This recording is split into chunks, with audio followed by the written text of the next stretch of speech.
Hello po mga kababayan, kamusta po kayong lahat? And once again, welcome back to another episode of Simply Talkies Vlog. Pag-usapan natin mga kababayan itong continuing saga nung outcome nung Senate hearing sa Blue Ribbon Subcommittee ng War on Drugs EJK ni former President Digong Niño. No? Kasi po, siya po ay under oath doon at mukhang meron po siyang mga nabanggit na mga statement na pwede po yatang busisiin at kung ano man ay baka pwede na po siyang kasuhan. Kaya nga po sabi ng isang mambabatas, dahil for the first time, naging honest si Digong, kaya makakasuhan siya. Mas maganda na lang sigurong nagsinungaling siya o naging tamilmil na lang siya para hindi siya makasuhan. No? Meron po tayong mga article dito na kung saan mga ilang mambabatas at ilang mga observer ang nagsasabing pwede po siyang makasuhan, no? Dahil sa kanyang pag-amin, dahil sa iba pang mga statement na mukhang na-incriminate niya ang sarili niya. Remember, under oath po ang dati ninyong Pangulong Duterte na siyang gustong tumira sa impyerno at gusto pang mandamay. Di siya na lang. Pero bago po tayo magpatuloy, tayo po ay magbibigay pugay at pasalamat sa lahat ng ating channel members, followers, subscribers, nagla-like at nagsishare ng ating mga videos, sa mga nagbi-video replay, nagsishare ng kanilang blessings. Ganon din po sa mga nakakasama natin sa ating mga video premiere at live stream. Special shout out to all our OFWs, sa ating mga men and women in uniform, sa mga frontliners at sa mga guro.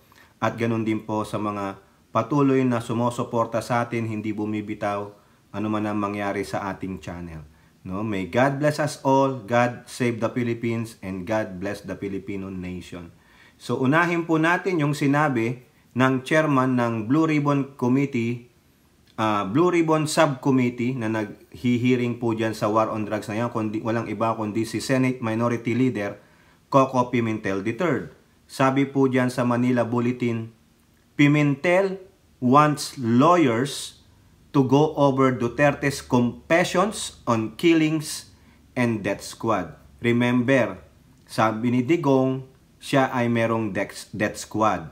It consists of gangsters daw, hindi daw po police. However, sinabi niya, si Bato, si Gamboa, at si Danao ay mga commanders ng death squad. O di ba mga police yun? Mga kababayan, ito po ang quote ni Coco Pimentel. Kumilos na lahat ng interesado sa issue. Ang Senate committees ay venue or avenue lamang para kumuha ng other form of evidence, Pimentel said in a text message to reporters. He added that Duterte's words will have to be analyzed by lawyer experts in criminal law as to their overall value as evidence. Tama naman. No, may punto naman po si Pimentel dito. So, malamang itong mga legal expert, no, kailangan pag-aralan mabuti, busisiin lahat ang sinabi ni Duterte. Lalong-lalo na talaga, sabi niya, kung gusto niyo ako na lang ang parusahan ninyo, wag na yung mga pulis, no? Inamin niya may death squad siya. Meron siyang mga gangster na siyang inuutusan niya para pumatay. At kung ayaw nilang patayin, yung gusto niyang ipapatay, siya ang papatay dun sa mga gangster kasi sa hindi pagsunod sa kanya. Di ba pag-amin na yan? Remember, under oath siya. Hindi pwedeng idepensa ng mga lawyer niya tulad ni Panelo at ng iba pa na siya ay nagjo-joke lamang.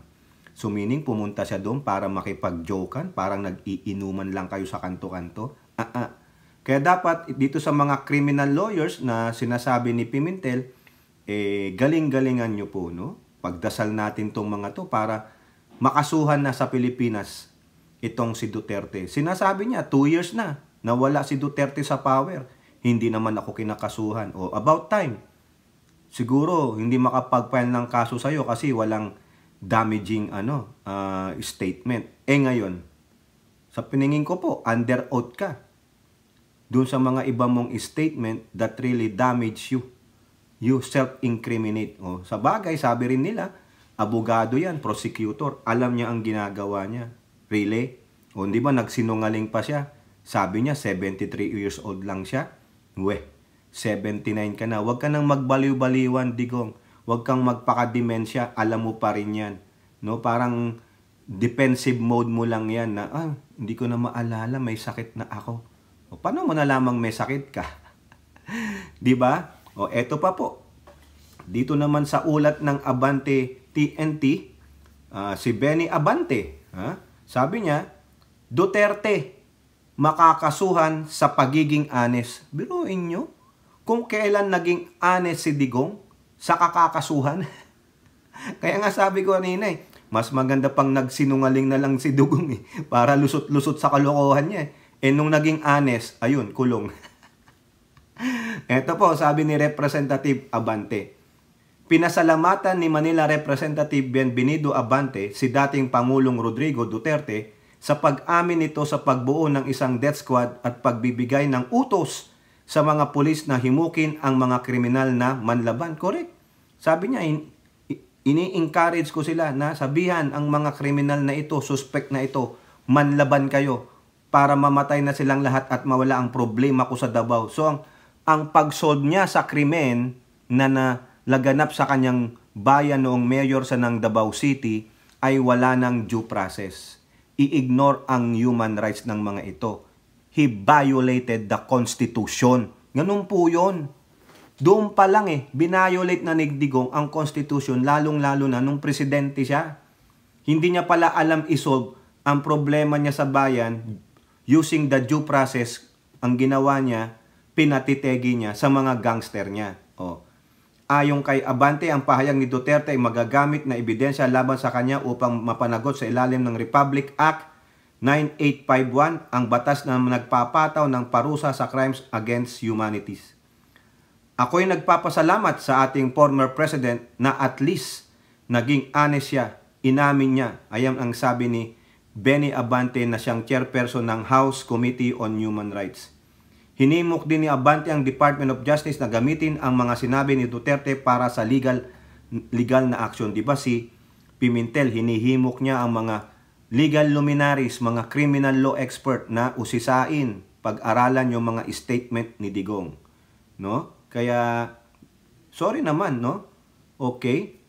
Ayan po, mga kababayan, no? Sabi ni Benny Abante. Now, sa iba pang balita dito sa ABS-CBN, Duterte statements at Senate probe can be used to file cases. O, di ba? Si Pimentel, sabi niya pag-aralan ng mga criminal lawyers. Si Abante, sa pagiging honest ni Digong, maaari siyang maparusahan. Dito naman, sabi dito, ni Escudero at Jokno, base dito po sa headline nita, maaaring magamit yung mga statements na yon para kasuhan. O, di ba? Hindi lang si Abante, no? Dalawa pa. Senate President Francis Escudero urged families of alleged extrajudicial killings to finally sue. No? Ito naman, hinihikayat niya. Ini-encourage niya ang mga pamilya ng biktima ng AJK ng war on drugs ni Digong na sampahan na ng kaso itong si Digong. Following his declaration at the Senate Blue Ribbon Subcommittee that he alone was responsible for the brutal drug war. Hindi lang siya yan. May mga actors May mga pumindot ng gatilyo. Hindi lang dapat si Rodrigo Duterte. Huwag kang Kristo dyan, no? Huwag kang sabihin mong ako na lang, no? Hindi lang ikaw, marami kayo. Kung si Bato, dawit. However, Escudero said only drug war victims or their families can file cases. Escudero noted that Duterte and his police chiefs have not been sued before, leaving only lowly policemen facing cases and penalized for drug war-related deaths. Well, depende po yan sa DOJ, SP Escudero. No? Huwag mo lang ilimit doon sa mga pamilya ng biktima. Paano pag ayaw na nung pamilya ng biktima? Dahil alam nyo naman, powerful ang kakaharapin nila, ang kakalabanin nila. Wala silang resources itong mga pamilya ng biktima ng EJK ni Digong. Kung sila naman ng EJK ni Digong, diba? Dapat may gawin din ang gobyerno. Diba? O tulad nung sinasabi ni Abante, Republic Act 9851, malamang doon. DOJ na. Ito, the Senate President pointed out the difference between Duterte's statement before and at the Senate on Monday was that the latter were made under oath. Correct. and can be used against him in court. Karamihan ng sinabi niya kahapon, sinabi din naman niya nung siya ay Pangulo pa. Ang pinagkaiba kahapon, lahat ng binitawan niya ay salita ay under oath. Yun ang malaking pagkakaiba. Yun, doon nayari si Duterte. Escudero said it will be hard for Duterte to retract or dismiss his statements as jokes. Kaya nga hindi nagsasalita yung kanyang mga lawyer. Lalo na itong si Escudero, lalo na itong si Sal Panelo. Meanwhile, human rights lawyer Chel Jokno stressed that Duterte's shocking admission to organizing a Davao Death Squad serves as a damning evidence that can be used against him in court. It is very damning evidence because he made those statements under oath, and those are what we call extrajudicial admissions. That is coming from the horse's mouth. It is the best kind of evidence because it doesn't come from someone else. It came directly from the former president. Correct! Ha? Tama yon. Sa mismong bibig niya Talagang walang abog-abog. Siguro sabi ng lawyer nito, tangina naman, bakit pa binanggit under oath? Paano didepensahan ito? Ha? Jokno also said Senator Bato may also be held liable for issuing Command Memorandum Circular 2016 on his first day as... si Bato pala yun, no? Si Bato pala ang nag-issue ng Memorandum Circular as PMP Chief in 2016 that served as the basis for Project Double Barrel. Naku, Bato, yari ka dito. If you look inside that circular, it repeatedly contains the command to negate and neutralize. When you give the police officers that kind of leeway to interpret a command in any way they can, that is giving them a blanket license to kill. Naku, yari ka, Bato. Ang tanong, si Bato ba ay under oath? Yun lang, di ba, mga kababayan? Walang lusot si Duterte dito. Kaya yung mga tagapagtanggol niya, wala. Tanging si Cardo lang yata yung tinatawag na tanggol. Wala ka, Duterte. Nabitag ka. Na under oath ka. Diba? Sabi mo pa, wala kang pakialam sa kriminal. So, ibig sabihin, hindi pa nga sila nabibigyan ng sentensya ng guilty or not guilty, pero ikaw, Digong, at nung mga cohorts mo, kayo ang naging judge. At the same time, you become the executioner. No? Binayolate ninyo ang constitutional rights nila. Di ba nandiyan yan sa Constitution?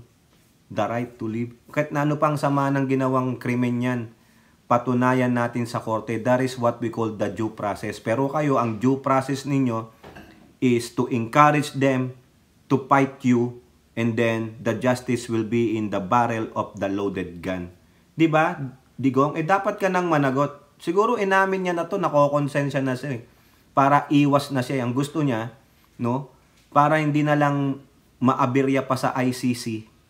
Kasi baka dalhin ako dun sa ICC, dito na lang ako sa Pilipinas. Baka may pagkakataon pa na sabihin na ako ay matanda na, nag-uulyanin na ako, baka bigyan na lang ako ng leniency para ako ay i-house arrest. Dahil, sabagay, ilang panahon na lang naman, makikita ko na ang tatay ko na sinungaling, yung sa impyerno. Kasi doon daw siya pupunta Aantayin niya ang mga supporter at minions niya. No? Kaya ganon, ayaw nyo nang mapunta ng ICC, dito na, kasuhan nyo na ako, aminin ko na lahat. Under oath siya. Alam niya yan. Nagtatanga-tangahan lang yan. Hindi nga siya maidepensa ng mga lawyers niya Hindi siya sinabihan, sir, tama na po yan. Incriminating na po. Wala Di ba? Nandun sa tabi niya si Panelo. Ito po. Last article natin. Lawmakers want case filed versus Duterte after Senate admission. Kung si Escudero, sinasabi niya, only the families of extrajudicial killings, no, ang pwedeng yung magsampa ng kaso. Pero dito may mga lawmakers na parang si Abante. Dapat ang DOJ kumilos na. DOJ, gamitin nyo yung mga ibang pamilya ng biktima na talagang matapang na gustong harapin si Digong at yung mga kasama niya. Mapanagot sila. Pero delikado po buhay ng mga yan. Alam nyo naman. May mga mahahaba yan. Yung iba dyan, pulis. Sabi niya nga, mayaman di ba? Eto po, sino po itong mga lawmakers na ito?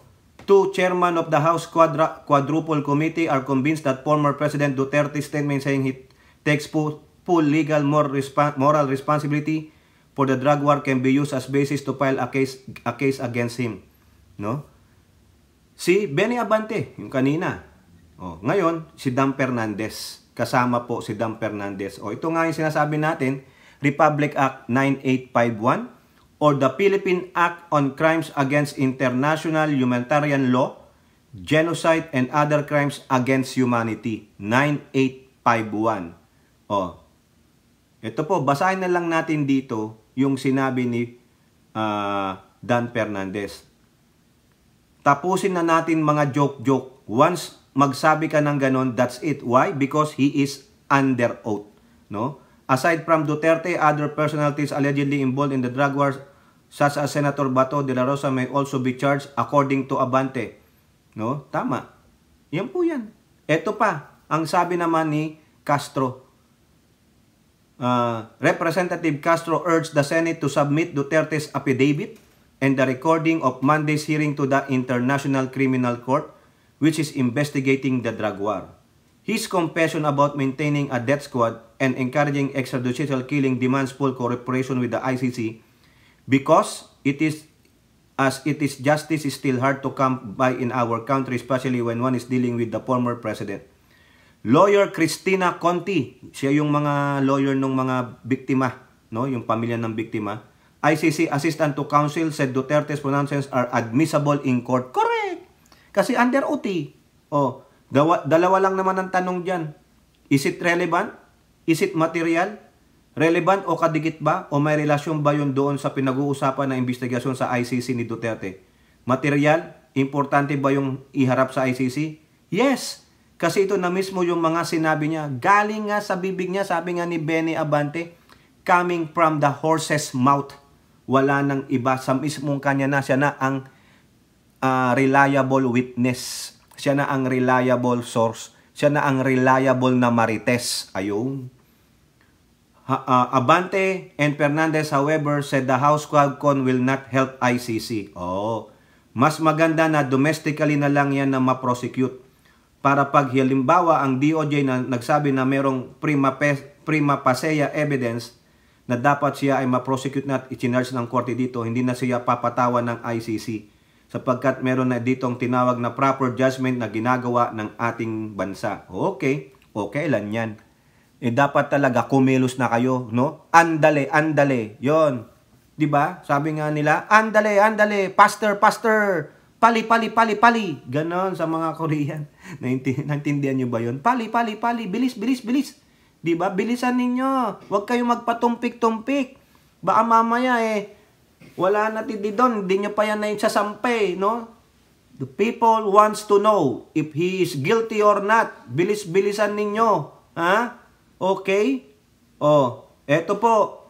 Sabi ng House Quadcom, they will resume their hearing on November 6 and they hope Duterte, De La Rosa, and Bongo will attend. Senator Bato, go. Kung talagang matapang kayo, kung naniniwala kayo na wala kayong sala, then show and some real delicadeza and appear at our hearings when your statements can be challenged and cross-examined, sabi ni Abante. He and Fernandez believe the Senate hearings credibility was affected by the presence of De La Rosa and Go. Common sense dictates don't be a part of any investigation that ikaw mismo involved. Kung ako ma-involve, I will inhibit myself and transfer my responsibility to my vice chair. I think mababawasan talaga ang credibility ng investigasyon, sabi ni Fernandez. Ayan, tama po yun. Walang delikadesa yung inchik at yung kalbo.